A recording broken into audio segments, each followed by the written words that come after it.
சிறிய ஓவியர். ஒருமுறை மியா என்ற இளம் பெண் ஓவியம் வரைவதை விரும்பினார். அவர் ஒரு தலைசிறந்த படைப்பை உருவாக்க வேண்டும் என்று கனவு கண்டார். ஆனால் அவர் முயற்சிக்கும் ஒவ்வொரு முறையும் தனது வேலை போதுமானதாக இல்லை என்று உணர்ந்தார். ஒரு நாள் அவளுடைய ஆசிரியர் திருமதி லீ மியாவின் விரக்தியை கவனித்தார். அவள் சொன்னாள், மியா, மிகச்சிறந்த கலைஞர்கள் கூட சிறியதாக தொடங்கினர். ஒவ்வொரு பிரஷ் ஸ்ட்ரோக்கும் ஒரு படி மேலே உள்ளது. தனது ஆசிரியரின் வார்த்தைகளால் ஊக்குவிக்கப்பட்ட மியா ஒவ்வொரு நாளும் பயிற்சி செய்தார். அவர் தனது தவறுகளிலிருந்து கற்றுக்கொண்டு மெதுவாக முன்னேறினார்.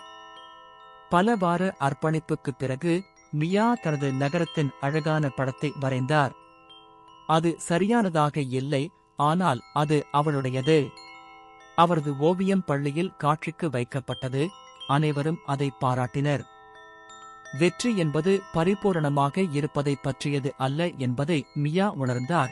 அது உங்களை நம்புவது மற்றும் ஒருபோதும் கைவிடாமல் இருப்பது பற்றியது.